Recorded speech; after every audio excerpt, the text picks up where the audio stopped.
Organisé autour de l'utilisation des données du réseau mobile et des données statistiques, le challenge D4D a pour objectif d'aider le développement du Sénégal. Nicolas Decorde, vice-président de l'anticipation marketing d'Orange, nous explique comment ce challenge sur le big data peut aider les populations locales dans leur vie de tous les jours. Le challenge D4D donc ça veut dire Data for Development. C'est un challenge qui est un challenge d'innovation ouverte à destination des chercheurs de l'ensemble de la planète, aussi bien les Américains que les Africains que les Chinois, qui cherchent à utiliser des données de signalétique du réseau, des données qui circulent sur le réseau, pour aider au développement des pays dans lesquels on fait le projet.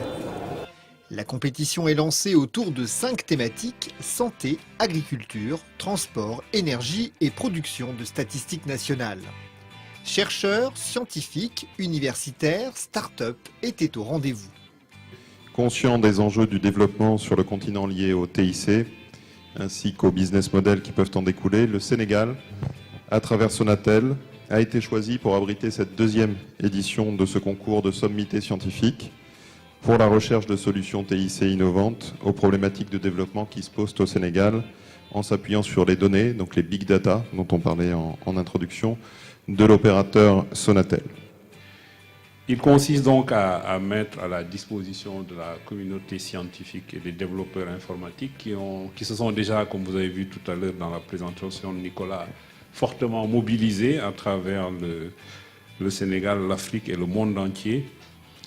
Et à partir donc des données statistiques et d'échantillons issus du réseau d'Orange au Sénégal, va leur permettre de faire des recherches et de développer des applications. Nous sommes conscients des enjeux de développement durable et le groupe s'est lancé dans une démarche active et volontariste. Et nous pensons que notre rôle en tant qu'opérateur historique et puis en tant que leader du secteur des télécoms et aussi d'être un acteur majeur et un moteur de croissance pour le développement économique du Sénégal à travers notamment le développement de l'économie numérique.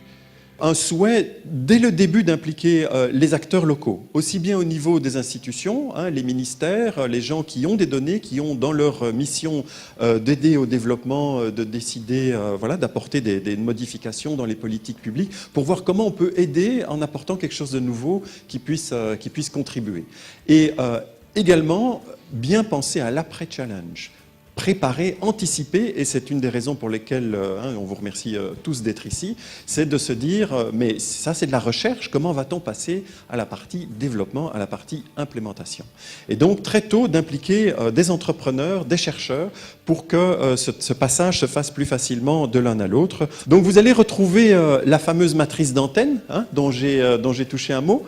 Donc au Sénégal, on a à peu près 1600 antennes, 1666 LED. Donc il y a en fait une matrice toutes les heures qui est créée, donc de 1666 sur 1666 pendant un an. Donc ça fait 8760 matrices de près de 4 millions de chiffres, d'accord? Au total, juste cette matrice-là, qui est la plus petite, elle fait 23 milliards de chiffres, d'accord? Donc on est dans le big data. Les masses d'informations très importantes sont des informations qui sont attachées aux gens et aux usages des technologies par les gens. On peut obtenir des informations qui sont très importantes, extrêmement riches et qui peuvent aider à avoir une image plus juste finalement de la société, de sa réalité, de la façon dont elle fonctionne, de faire de la prédiction et d'aider finalement au développement socio-économique d'un pays. Ensuite, il y a une phase plus technique dans laquelle on va extraire les données du réseau et on va les faire suivre un parcours vraiment d'anonymisation et puis de préparation pour les préparer pour les donner aux chercheurs.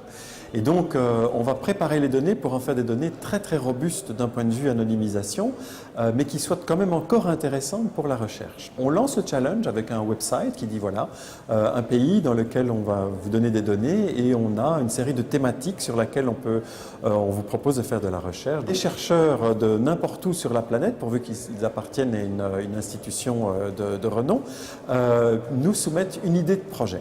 Une fois que c'est publié, on peut retourner dans le pays avec les résultats et puis voir comment mettre en route les projets les plus intéressants. En tant que représentant du secteur privé, je ne peux qu'encourager les PME TIC de ce pays à tisser des synergies avec les chercheurs des universités afin de développer des applications à fort impact économique et social. C'est pourquoi je salue donc encore une fois cette initiative d'E4D du groupe Orange et me félicite également de sa collaboration avec l'incubateur CETIC Dakar et les universités, car ensemble ils pourront produire des recherches de qualité, des applications TIC à impact social et surtout des PME qui seront la clé du développement technologique de notre pays. Donc j'espère que demain, sur la base de ces données libérées par Orange, l'ensemble de ceux qui vont s'atteler à créer des applications autour de cela, eh bien pourquoi pas parmi eux, il y aura un futur milliardaire, futur créateur d'un Google ou d'un Facebook africain. Les équipes peuvent concourir jusqu'au 31 décembre 2014 et en avril 2015. Le jury, composé de 13 institutions partenaires, élira les meilleurs projets. Une dizaine de prix seront remis au MIT à Boston dans 2 catégories, le développement du pays et l'amélioration du bien-être des populations, les méthodes pour promouvoir les travaux scientifiques ou créatifs. Il y a évidemment beaucoup de recherches qui se font dans le big data et notamment sur les données de téléphonie mobile. Et très souvent, c'est un opérateur qui fait appel à un laboratoire ou une université qui a accès à des données. Ce qui est unique dans notre cas, c'est de l'innovation ouverte. Donc, on est le seul opérateur à vraiment avoir complètement ouvert des grands sets de données sur des longues périodes de temps avec cet objectif de développement véritablement humanitaire.